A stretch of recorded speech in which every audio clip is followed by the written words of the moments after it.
Buenas tardes, continuamos con las plantas como fuentes de carbohidratos 2. Bueno, aquí tenemos, ya hemos visto en el primer video los principales cereales y vamos a continuar con cereales secundarios y falsos cereales. Empezamos con avena sativa, ese es el nombre científico, como nos los menciona tópicos. Características de la avena morfológicas, tenemos ahí que su inflorescencia es una espiguilla, que es básicamente la diferencia. Ya sabemos que es un pasto, presenta nudos y entrenudos, nudos bien marcados. El, su flor pues, se llamaría espiguilla, básicamente. En este caso nos dice que son bifloras, o sea que tendríamos dentro de ellas todavía dos separaciones donde incluyen lema palea y los órganos reproductores, lema palea y los órganos reproductores. Y también nos indica la presencia de una arista. Toda la variación que puede haber en avena sativa a nivel silvestre, todas las variaciones que existen, nosotros pues, estamos más familiarizados con la parte de los cultivares, ¿no? ¿Para qué usos tiene? Básicamente se usa a nivel forrajero, aunque a nivel humano también tiene su importancia en, a nivel de hojuelas, que sería básicamente el principal uso, pero tiene algunas otras utilidades. La harina se usa en cosméticos. Es el cereal más nutritivo, con el más alto contenido en proteína, grasas no saturadas y dice que tiene propiedades medicinales contra altos niveles de colesterol. Bueno, aquí observamos cómo se comercializa. Bueno, en México básicamente ya existen cultivares o variedades, como se les llaman también, avena forrajera. Y básicamente en Chihuahua, Durango y Estado de México. En el caso de avena de grano, principalmente Chihuahua, Zacatecas y Estado de México, los principales estados productores. Vamos a hablar de centeno, si es un nombre científico el correcto. La variación que existe en centenos, no estamos familiarizados con eso, siempre hablamos nosotros de variedades más, o de variaciones más a nivel de especie, pero de cultivares, ¿no? En donde se encuentran los orígenes, pues en toda esa parte, Rusia, Turquía, Irán, en esa zona encontramos los orígenes del centeno. Probablemente también entre la acusa de dos especies, ahí viene Secale montanum y Secale antolicum. Morfología, ya sabemos que es una, porque a veces me preguntan, monocotiledona, dicotiledona, pues es una monocotiledona porque tiene nervaduras paralelas, eso lo he comentado mucho en clase. Si son nervaduras retinervadas o en redes, es una dicotiledonia, o sea, son cosas muy básicas. Tenemos aquí la espiga. ¿Qué significa la espiga? Pues que es nada más un eje y dentro de ese eje, a ese eje, perdón, están pegadas las espiguillas. Y también nos menciona que son bifloras, ¿no? En el caso de los órganos reproductores, ahí vemos que ya había comentado el estigma plumoso y tres estambres para una, para una, para una espiguilla. Y en el otro espiguilla pues sería lo mismo, ¿no?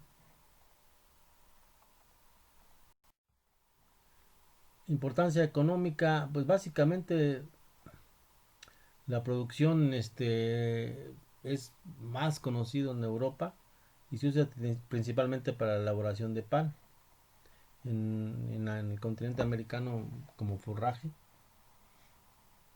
En algunos lugares sirve como materia prima para la elaboración de whisky.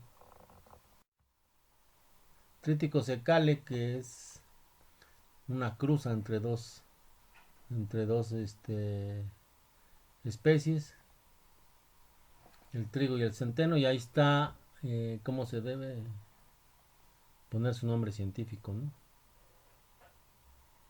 Ahí está un grupo de híbridos artificiales entre el trigo harinero o duro y el centeno.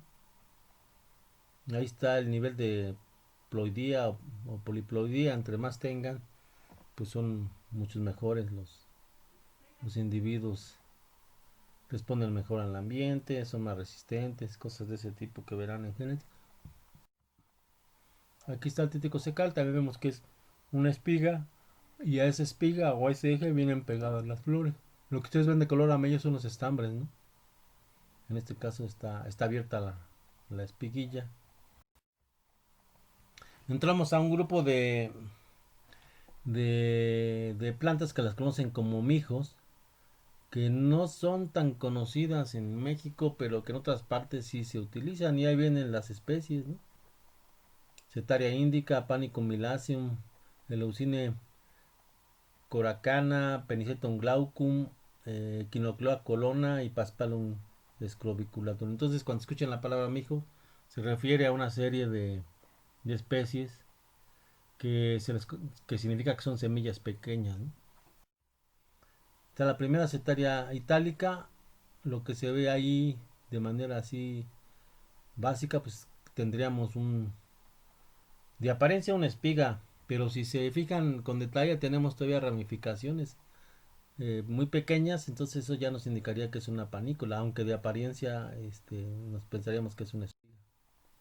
Penicetum glaucum pasaría lo mismo, tenemos de apariencia una espiga, pero aquí no se ven las ramificaciones, pero también sería una panícula.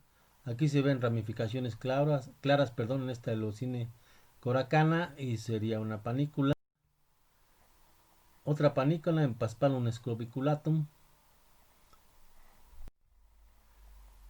Bueno, ahora algo más conocido para el continente americano y para México sería el Sorghum bicolum, comúnmente conocido como sorgo. Ahí vienen los autores y el nombre científico.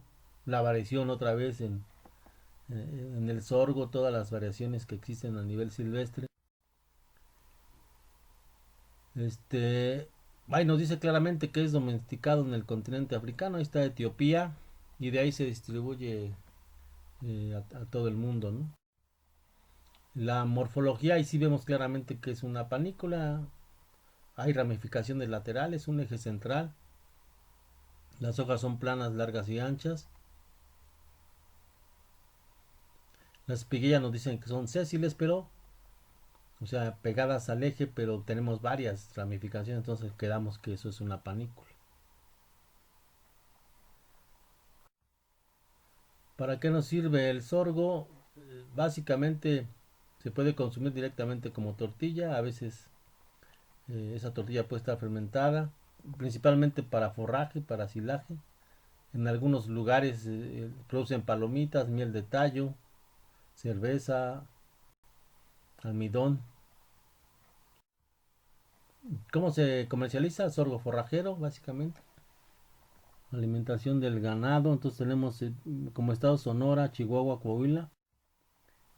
El sorgo de grano, que sería Guanajuato, Tamaulipas, Sinaloa, los principales productores. Una especie que no está tan familiarizada con nosotros, que se conoce como trigo sarraceno. Esos entran dentro de los falsos cereales, porque sus frutos o sus semillas son pequeños, son secos, y entonces da la apariencia de que son cereales, ¿no? Está el nombre científico. ¿Dónde se domesticó? Físicamente en el centro y el noreste de Asia, y ahí se extendió a varias partes, ¿no? China, Japón, la India. Y ahí están los principales productores: Rusia, China, Japón, Polonia, Canadá, Brasil, Estados Unidos. Una imagen aquí, pues tenemos ya una flor con más detalle. No se distingue cáliz, sino simplemente tépalos. Y espero que recuerden la diferencia entre sépalos, pétalos y tépalos. Aquí nada más tenemos una estructura que son tépalos. Ahí se ve claramente que son 5. ¿Cómo distingo a la familia de trigo sarraceno? Es una poligonácea. En los tallos, en los nudos, se ve claramente una estípula que rodea. Eso se llama ócrea.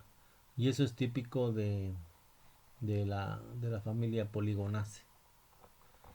Es una dicotiledónea, evidentemente, porque tiene nervadura retinervada. Las semillas ¿cómo se utilizan? Puede cocer las semillas enteras en sopas. La harina se puede utilizar para varios propósitos, entre ellos mezcla para hot cakes o pan. En Japón se fabrica pasta de trigo sarraceno. Aquí en México no es muy conocido. Amaranthus hipocondriacus, ese sí es más conocido para nosotros, es comúnmente se conoce como alegría. Existen otras especies dentro del mismo Amaranthus, también conocidas como alegría. Esta es una de las más comunes, ese es su nombre científico.